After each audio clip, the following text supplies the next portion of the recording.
میتونید زیرنویس انگلیسی این قسمت رو فعال کنید. اگه ترجمه میدید زیرنویس شما به صورت خودکار ترجمه بشه، میتونید اون رو هم روشن کنید. با درود فراوان خدمت دوستان عزیزم، آرمین هستم. امروز غذایی رو انتخاب کردم که مطمئنم بسیاری از ایرانی‌ها خیلی دوست دارن، ولی عمدن این غذا رو انتخاب کردم که اگر دوستان غیر ایرانی ما این برنامه رو نگاه میکنن، لااقل این بهانه باشه که بتونیم غذای لذیذ ایرانی رو خدمتشون معرفی بکنیم. اسم غذای امروزمون هست لوبیا پلو که مطمئنم خیلی دوستش دارید. البته موادی که برای این غذا انتخاب کردیم، مواد لازمش لوبیای سبز هست به مقدار 500 گرم، 2 عدد پیاز متوسط و 500 گرم گوشت مرغ که شما عزیزا میتونید به دلخواه خودتون گوشت قرمز استفاده بکنید، یا اینکه اگه کسی اصلا نمیخواد گوشت استفاده بکنه، میتونه به جای گوشت از قارچ استفاده بکنه، و کمی رب و زعفران فراوان. و من سیب زمینی اینجا آماده کردم، از قبل به حلقه کردم، توی آب ریختم که این بعدا برای تدیک اون استفاده میشه. و البته برنج به اندازه 4 پیمانه که حدود 800 گرم میشه.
بعد از اینکه پیازمون رو روی روغن انداختیم برای سرخ شدن، گوشت مرغمون رو اضافه میکنیم،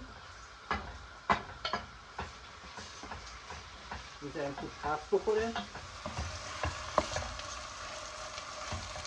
در اینجا من روبو به غذامون اضافه میکنم که سعی میکنم روبی کمی مصرف بکنم و بیشتر زعفران استفاده میکنم، چون که تو این غذا مزه و عطر و بوی زعفران بیشتر باید قابل تشخیص باشه تا با مزه روب.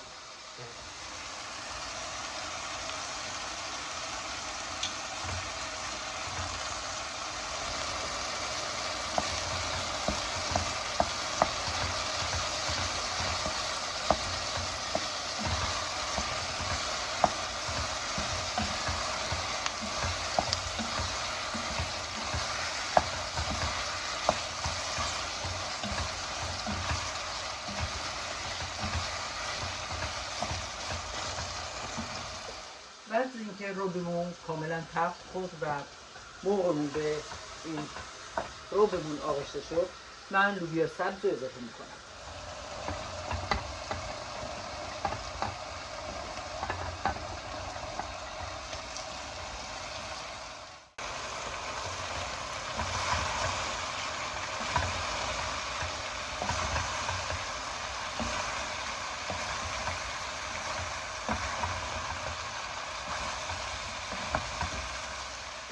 در این مرحله زعفرانی که قبلا توی آب خیس دادم و خوب دم کشته، رنگش رو پس داده، به غذامون اضافه میکنم.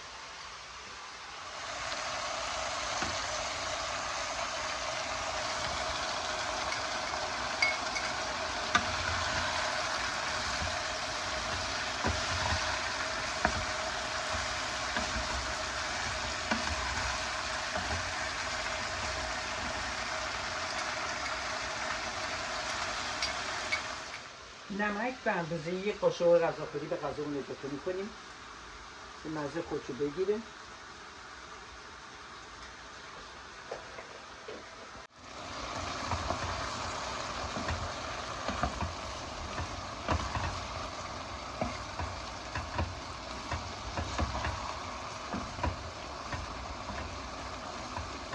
برنجمون رو در این مرحله چند بار میشوریم. البته کمی آروم هم میزنیم، برنج رو له نمی کنیم. برای شستن برنجمون سعی میکنیم که برنجمون له نشه و به آرومی همینطور با دست کمی هم بزنیم.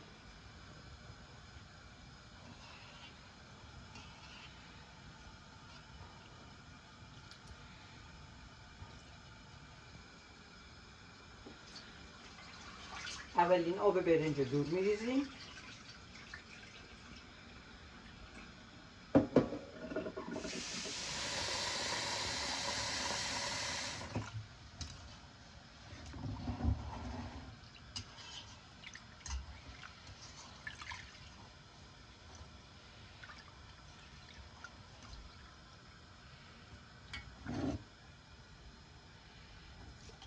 مجددا آب برنج رو دور میریزیم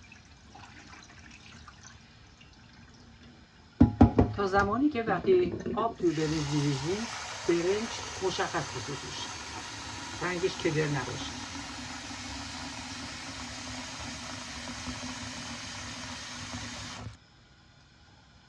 میبینیم که الان برنج اون کاملا مشخصه توی آب، رنگ زیاد کدر نیست. تقریبا این دفعه سومیه که داریم برنج میشوریم.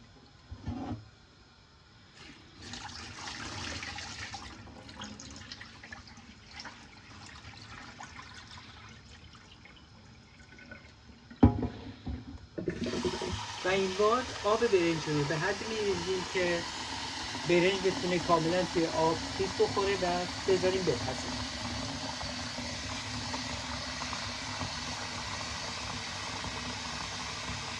برنجمون رو میذاریم روی اجاق که بپزه و اینجا میبینیم که مرغ و لوبیامون که گذاشتیم میذاریم کمی خوب بپزه تا بعدا با برنجمون مخلوط بکنیم.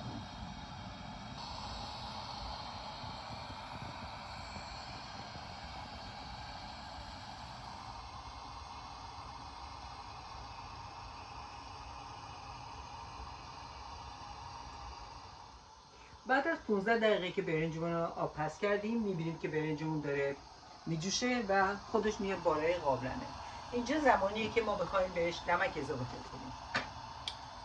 تقریبا 2-3 قاشق نمک اضافه میکنیم، 2-3 قاشق غذاخوری. نترسین که اگه نمک زیاد باشه برای اینکه بعداً آب کشش میکنیم.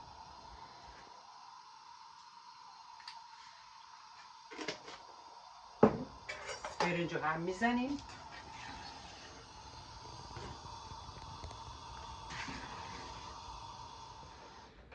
الان مرحله ای که برنج رو آبکش بکنیم.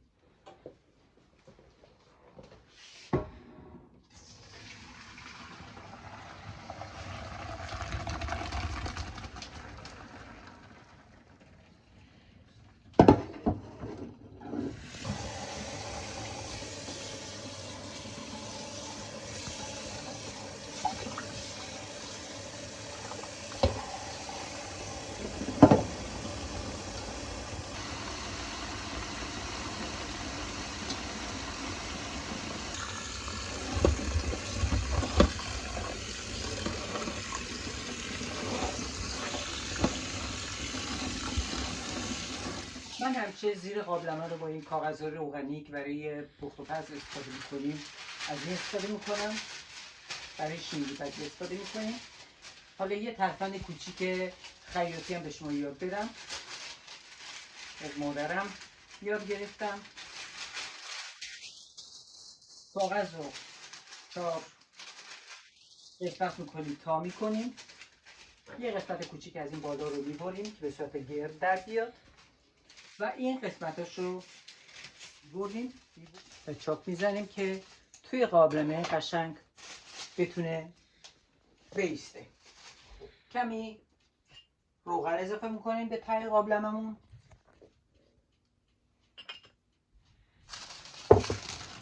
و به این صورت کاغذ رو میذاریم توی قابلمه. میبینیم که وقتی بریده شده است قشنگ به مدل خودش میسته و مجددا روغن اضافه میکنیم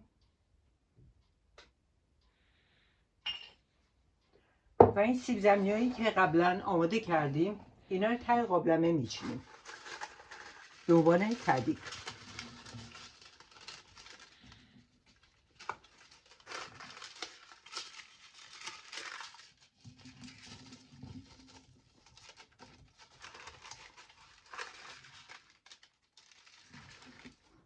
جا بدیم.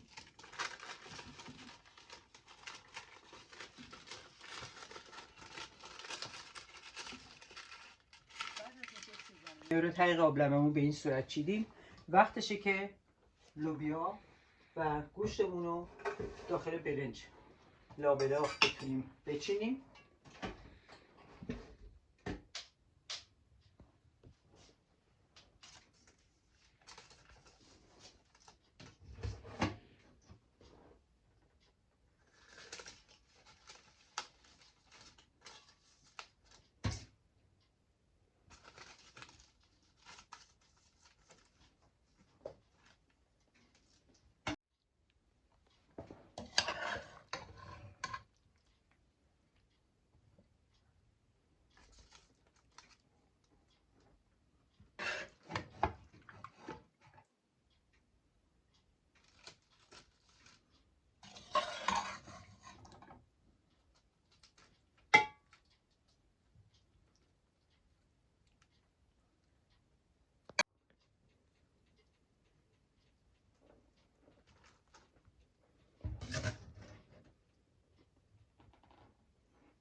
بعد از اینکه برنج و لوبیا و مرغمون رو با هم دیگه مخلوط کردیم روی اجاق میذاریم. من همیشه از این زیر قابلمه‌ای استفاده میکنم که برنجمون ته نگیره.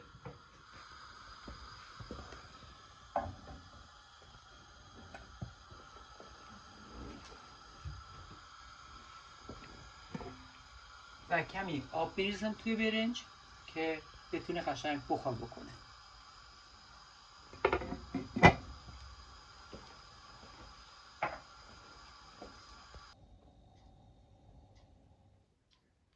الان وقتشه که دیگه لوبیا پلو رو توی دیسمون برگردونیم.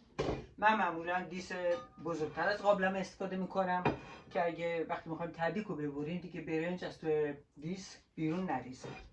و به این صورت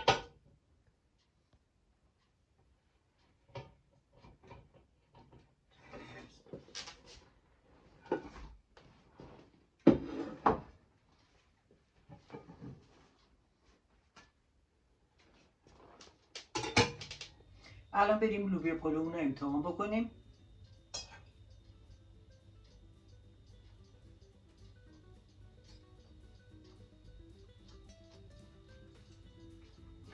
واقعا همونطور که میخواستم بو و عطر و طعم زعفران بیشتر مشخص میشه تا بوی و مزه روبه گوجه فرنگی.